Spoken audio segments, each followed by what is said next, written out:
So hi everyone, this is Bhavit Neja from my prep पे। I hope you are doing very good. और आज की video में हम लोग बात करने वाले हैं about the 4 things that I wish I knew before I join the IPM program. तो आप में से जो लोग नहीं जानते हैं, मैं आईपीएम रोहतक के 3rd ईयर में हूँ right now. And I have seen the journey, you know, starting से 10th 11th 12th और अब ये 3 साल आईपीएम के। तो मुझे रियलाइज़ होता है कि कुछ गलतियाँ हैं जो मैंने करी हैं, कुछ सही चीज़ें भी हैं जो मैंने करी हैं यहाँ पे। So in you know this one video I want to summarize it all and I want to just let you know the 4 things जो मुझे लगता है सबसे इंपॉर्टेंट है, विच आई विश अगर कोई मुझे पहले आके बताता तो मेरे लिए शायद जो जर्नी है आगे वो ईजी हो जाती। ठीक है, तो जैसे कि अब मेरा फ्यूचर सेल्फ है, अगर मैं पास में जाके बताऊं तो आई वुड लाइक टू से सबसे पहली चीज़ जो मुझे लगता है, जो अगर कोई मुझे आके बताता तो मुझे बहुत हेल्प होती, वो ये है कि IPM program can change your life. ठीक है, तो this is the first thing that I wish I had knew. मतलब मुझे पता थी कहीं ना कहीं, लेकिन अगर मुझे और अच्छे से ये कोई समझाता कि कितनी ज़्यादा इंपॉर्टेंट है आईपीएम एंड कितना ये एक अच्छा कोर्स है जो कि मेरी लाइफ की ट्रैजेक्टरी चेंज कर सकता है, तो शायद मैं इसके लिए और ज़्यादा पढ़ता। ठीक है, आई होप जो मैं कहना चाह रहा हूँ वो आप समझ पाओगे यहाँ पे, बिकॉज आप में से भी कई लोग होंगे यहाँ पे जो कि अभी भी अपने आप को मोटिवेट नहीं कर पा रहे होंगे टू स्टडी फॉर आईपीएम। हालांकि आप लोग जानते हो कि कितना अच्छा प्रोग्राम है, you are getting into an IIM, but still अपने आप को समझाना थोड़ा सा मुश्किल होता है। ठीक है, तो सेम चीज़ मेरे साथ भी थी कि अगर कोई मुझे आके बताता कि देखो आईपीएम करने के बाद डायरेक्टली 12th के बाद you are getting entry into the IIMs. ठीक है, आपका जो कैट की सिरदर्दी है वो बचती है। ठीक है, you don't have to necessarily prepare for a CAT, you can you know continue your MBA because 5 साल का प्रोग्राम है। प्लस जो एक्सपोजर यहाँ पे मिलता है, जो और चीज़ें यहाँ पे आप सीखते हो। ठीक है, प्लस जो आपका एक एक सिंपल लाइफ हो जाती है after IPM, because now you are set for 5 years। तो ये सब चीज़ें पहले समझ में नहीं आती हैं। पहले मुझे लगता था यार क्या ज़रूरत है, बाकी लोग भी तो हैं यहाँ पे जो बोर्ड्स के लिए पढ़ रहे हैं, क्यों आईपीएम के लिए पढ़ना है, ज़रूरी थोड़ी है, अपना बोर्ड्स यहाँ पे देंगे और फिर डीयू कर लेंगे, कुछ और कर लेंगे, मैं आईपीएम के लिए नहीं पढ़ रहा हूँ। तो ये चीज़ सबसे बड़ी एक मिस्टेक है जो कि मुझे लगता है कि मैंने कहीं ना कहीं करी है, लेकिन मुझे फिर भी अंदर से बीच में लगता था कि नहीं यार पढ़ना चाहिए, बिकॉज मेरे को ऐसा था कि शायद अच्छा प्रोग्राम है and you know it can change my life, and जो कि हुआ भी मेरे साथ। लेकिन एज आई सेड कि अगर कोई इसको और अच्छे से रिआइटरेट करता मेरे लिए तो शायद मैं और अच्छे से इसके लिए पढ़ता एंड बोर्ड्स के अलावा मैं थोड़ा और टाइम निकालता अपने आईपीएम के लिए। तो देखो मेरा आपके लिए यही टेक रहेगा, देखो बोर्ड्स के लिए पढ़ो, but you have to understand that entrances के लिए कोई आपको पढ़ाने नहीं आएगा। एंड सबसे बड़ा जो हिपोक्रिटिकल चीज़ है हमारे सिस्टम के अंदर वो यही है कि हम लोग पढ़ नहीं रहे हैं फॉर आईपीएम या कोई भी एंट्रेंसेस, बट इनकी वैल्यू, इन एंट्रेंसेस की वैल्यू बहुत ज़्यादा है। ठीक है, बोर्ड्स के नंबर से सिर्फ कुछ नहीं होगा, सीयूटी के नंबर से सिर्फ कुछ नहीं होगा, आपको एंट्रेंसेस के लिए पढ़ना ही पड़ेगा। ठीक है, तो प्लीज़ इस चीज़ को अपने आप को समझाओ कि देखो आईपीएम या कोई भी और एंट्रेंस अगर आप एम करते हो, सो इनके जो एंट्रेंसेस हैं they are equally important as your boards. ठीक है, and it can change your life. So IPM is a very good program. तो ये चीज़ मुझे शायद पहले इतनी अच्छे से नहीं पता थी, जो मुझे अब लगता है कि यार आईपीएम सच्ची में एक बहुत अच्छा प्रोग्राम है जिसके अंदर अच्छा हुआ कि मैं आ ही गया। ठीक है, तो ये थी पहली चीज़। ठीक है, नेक्स्ट आते हैं सेकंड चीज़ के ऊपर, वो है इंपॉर्टेंस ऑफ को करिकुलर्स। अब इसकी मैं इंपॉर्टेंस ये क्या चीज़ होती है, को करिकुलर्स हमें पहले समझ में नहीं आती है, बिकॉज हमें 10th 11th 12th में लोग बोलते हैं यार को करिकुलर्स कर लो, आपको काम आएगा into your you know when you trying to get into the colleges, because entrances के बाद आपका इंटरव्यू होता है, in that they look into को करिकुलर्स।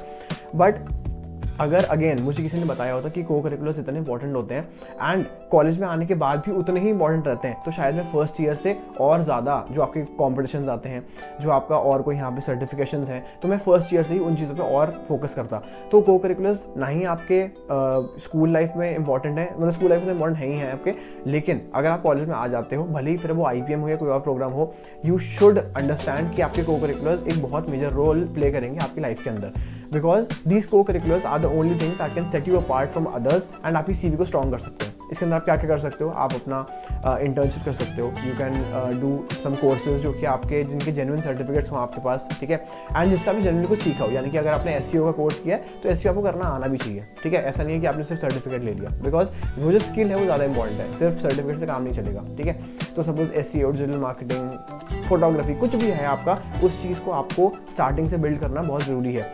मैं ये कहूँगा अगर आप आईपीएम में एडमिशन ले भी लेते हो, आपका हो जाता है एडमिशन, उसके बाद भी फर्स्ट ईयर से ही अपनी सीवी पे काम करना शुरू कर दो, बिकॉज ये चीज़ मेरे को लगता है मैंने मिस्टेक करी है, बिकॉज फर्स्ट 1-2 साल में हम बहुत चिल होते हैं, हम लोग एंजॉय करते हैं लाइफ को, एंड बाद में ड्यूरिंग दिस 3rd ईयर आपको रियलाइज़ होता है कि यार इंटर्नशिप सब हमें लेनी है, समर इंटर्नशिप आ रही है, आफ्टर दैट आपको प्लेसमेंट सबके लगवानी है, तब आपकी सीवी का स्ट्रॉन्ग नहीं होगी तो आपको बहुत दिक्कत आने वाली है। ठीक है, तो please you can do much better things also. अगर आप चाहो तो इन 3 साल में आप CFA भी दे सकते हो, कई लोगों ने हमारे बैच से CFA दिया है, so CFA is a very good degree, इसको आप कंप्लीट कर सकते हो, because you have free time बीच में।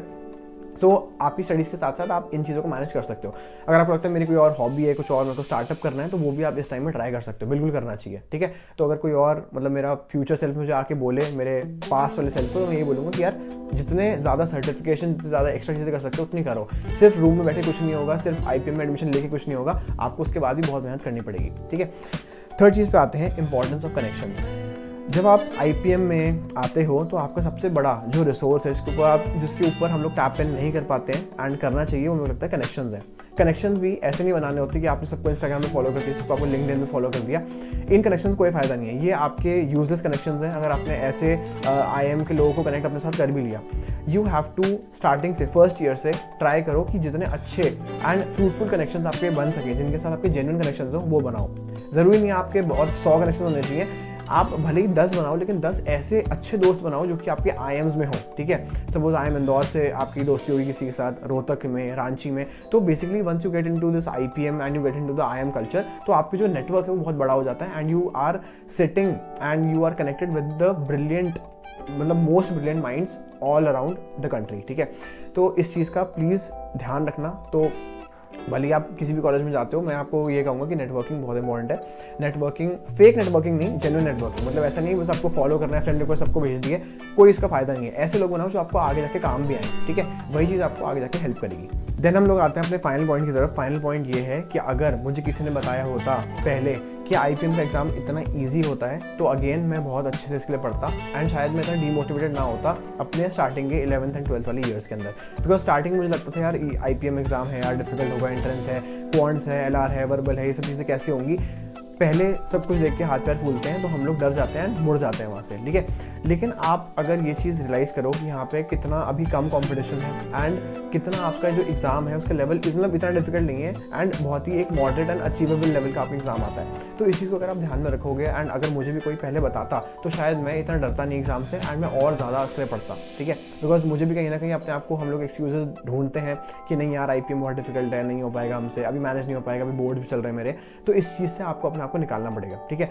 अपना फिक्स टाइम बनाओ, हर दिन की 2, 3, 4 घंटे जो भी आप दे सकते हो उतना आपको एंट्रेंस को देना ही देना है, IPM को देना ही देना है। एंड अगर आपने इस चीज़ को, इस डर से आपने ऊपर उठ के अपने आप को हर दिन 3-4 घंटे के लिए इन्वेस्ट किया इनटू एंट्रेंसेस एंड IPM, तो बिलीव मी आपके लिए एग्जाम क्लियर करना कोई बहुत डिफिकल्ट काम नहीं होने वाला। IPM का एग्जाम, मैं बार बार ये बोलता हूँ, एक बहुत ही ईजी एग्जाम है। इंदौर का, रोहतक का, कोई भी आप ले लो। इंदौर का हो सकता है आप देखो कंपैरेटिवली डिफिकल्ट हो सकता है रोहतक से, रांची से, but all I am saying, Ranchi का तो खैर आपका एग्जाम है ही नहीं, that takes your Indore score, but अगर आप कंपेयर भी करते हो into JIPMAT, IIM Rohtak, IIM Indore, तो there obviously will be differences between these 3 exams.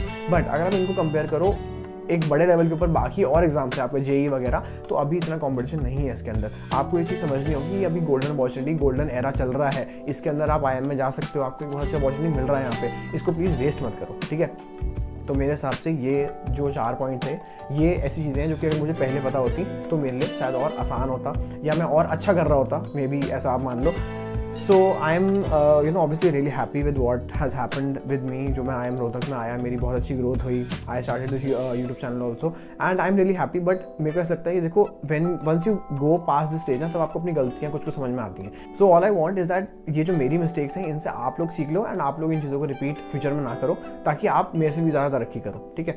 सो ये कुछ चीज़ें हैं जो कि मेरे हिसाब से आपको हेल्प करी होंगी एंड ये जेन्युइन पॉइंट्स थे। मैंने यहाँ पे कोई आपको बहुत हाई फाई चीज़ें नहीं बताई हैं। I have also tried to make the video as concise, as small as possible. So I hope आपकी इससे हेल्प हुई होगी। I always try to make straight to the point videos यहाँ पे इस चैनल के ऊपर, एंड जो भी मेरा एक्सपीरियंस रहता है वो मैं आपके साथ शेयर करता हूँ, कुछ यहाँ पे शुगर कोट भी नहीं करता हूँ मैं चीज़ों को।